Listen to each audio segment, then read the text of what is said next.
Food. I'm a foodie. I'm a foodie. Foodie? Foodie, yeah. I love to eat.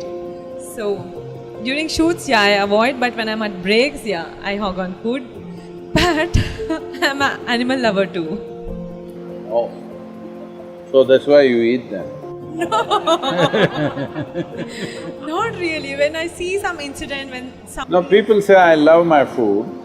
So you love animals, so you put them in the food. No, I've tried many a times, like, okay, I have to quit eating non-veg. I have tried that also, so I've stayed away from non-veg for a week or 10 days. But the minute when I see somebody having non-veg, I'll be like, okay, from next month. I don't know, how do I come out of this? Like, of course, like even I have 2 pets at home. And I don't know, like, what do you say, Sadhguru, about this whole thing, this non-veg and not eating non-veg? When are you planning to eat the pets? Oh, no. No, they're like my babies. And that's what they say. Even I've seen people talking to the chicken and all very nicely, and next week they'll eat them up.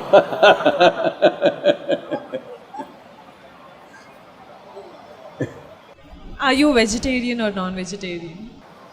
I'm a humanitarian. Humanitarian.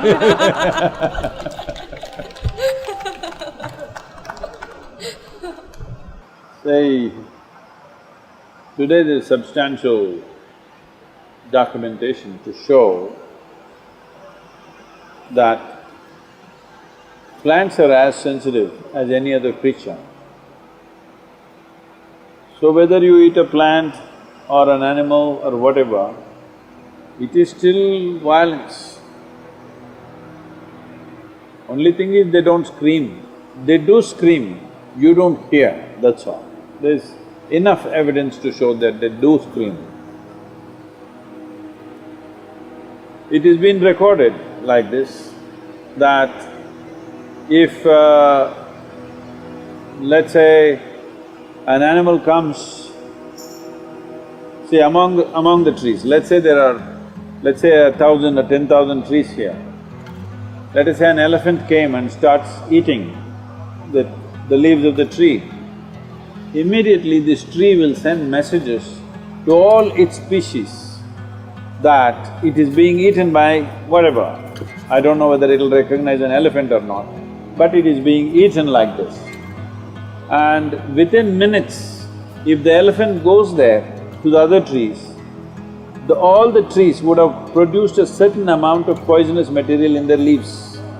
When the elephant tries to eat that, it'll taste bitter and it's poisonous, so it won't touch. So among themselves there is that much sensitivity. So whether you pluck a fruit or a vegetable or cut a animal and eat, everything is cruel. It is just that we must do it with some sensitivity, only to the extent it's necessary. You should drop this idea of being a foodie. We all eat food. We must eat food, otherwise it'll be cruel to this one. But becoming an identity with food, not right, because that means we will indulge, we will not just nourish ourselves. We have a right to nourish ourselves. As a life, we have a right to nourish ourselves because this is how the food cycle is in the world. But we don't have a right to wantonly take another life just for pleasure. We have no business to do that. We have every right to nourish this life, but we have no right to enjoy taking another life. So don't call yourself a foodie, because food should never become the identity. For survival, for nourishment, we will eat whatever we have to eat, given the moment. Thank you. Thank you, Sadhguru. When we say health, if someone says you have no ailment, it does not mean you're healthy. When you wake up in the morning, are you feeling alive and bouncy or not? The word health comes from the word whole. You must have a certain sense of wholeness of body, mind, energy and the fundamental nature of your existence. If all these things are in alignment, Now when you wake up in the morning, you feel like you're just born. If this happens to you, that means you're healthy. One simple thing all you can do is just bring 40 to 50% of the food in its raw form, that means it's alive. It must be a live cell, it can be a vegetable, it can be a fruit, it can be a nut, it can be sprouted gram. At least 40 to 50%, the food that you eat must be alive. You eat dead food and you want to live, this is a little difficult thing to do, because you have to raise the dead now.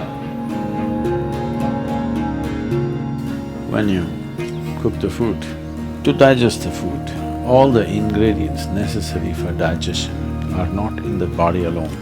The food also brings these enzymes. When you cook the food, you are largely destroying these enzymes. Minus the enzymes when you eat, now the body has to struggle to reconstruct that part that has been destroyed, and then only it can digest. Normally, first 1.5 hours after eating, it tends to take the body down. After that, slowly, it recovers. Have you noticed this? So food is for energy, but we are making the food in such a way that it takes away energy in the first 1.5 hours. Only after that, slowly, it comes back. Anyway, however good your digestive process is, still you can never reconstitute all the enzymes that we have destroyed by cooking.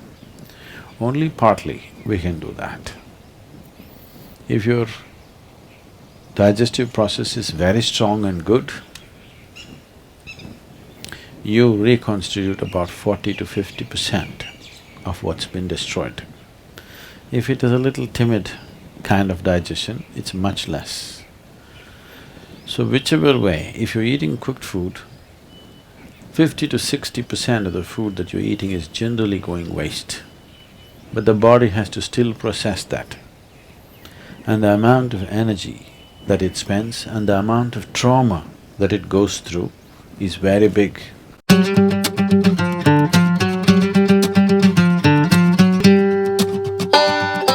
Food means many things to many people, but essentially for the body, it's the fuel. If you put the right kind of fuel, this will be on in a certain way. If you put the wrong kind of fuel, somehow it will manage. I'm not telling you eat this way, eat that way, just experiment and see, all right? Just experiment and see. Tonight if you go, instead of eating whatever cooked food, just eat fruits and see, tomorrow morning you will not need an alarm bell, you will wake up before the alarm bell. And you will see all these eyes will not be sticking like this, like that, you wake up, instantly you're bright and alert. People do not know what it means to be at absolute ease within their body. 95% of the people do not know this, unfortunately. Because you put the wrong kind of fuel, you can keep this body like breeze. Simply, it goes ahead of you, you don't have to drag it wherever you go. It must float ahead of you. You can do this, just putting the right kind of fuel.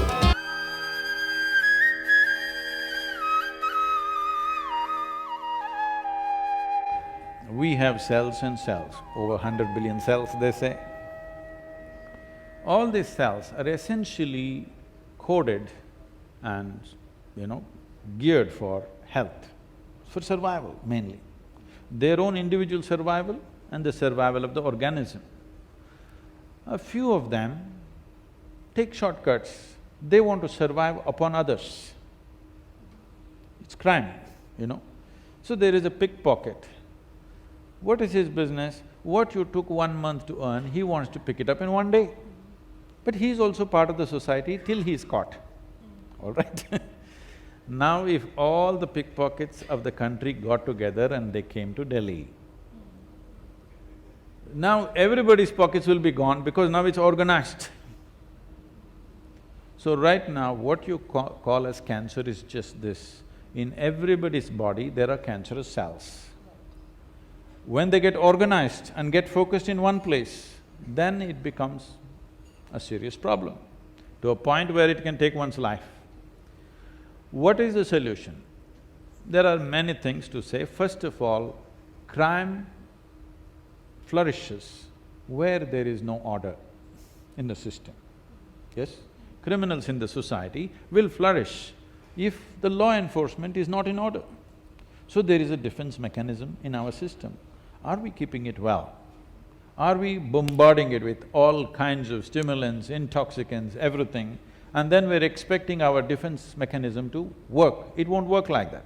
We must understand every stimulant and every intoxicant we consume in some way dents our defense mechanism. People think defense mechanism is only for external infections. No. Even to contain the internal criminals in the body, the defense mechanism works. So a simple thing is, in the yogic system, this is a simple logic. These cancerous cells in our body, they consume usually about 27 to 28 times of food than the normal cells. So, if you space out your meal, an ideal spacing between one meal and the next in the yogic culture is 8 to 12 hours. If you space out 8 hours meals, you will see the cancerous cells will all die by themselves because they cannot survive without food. Other cells will survive. So always we fixed it, morning one meal, evening one meal, no in-between eating. And once in a way, every month, twice a month or once a month, people are practicing one full day, no food. These are simple ways to control this. Apart from that, there are various other things. Above all, if your mind and body is in a certain ease, these will not survive. If your mind and body is in a certain sense of strife, then these will survive, and not only survive, they will flourish. If the society is in strife, organized crimes rise. If the society is in order, very little crime happens. The same is true with our physiological structure.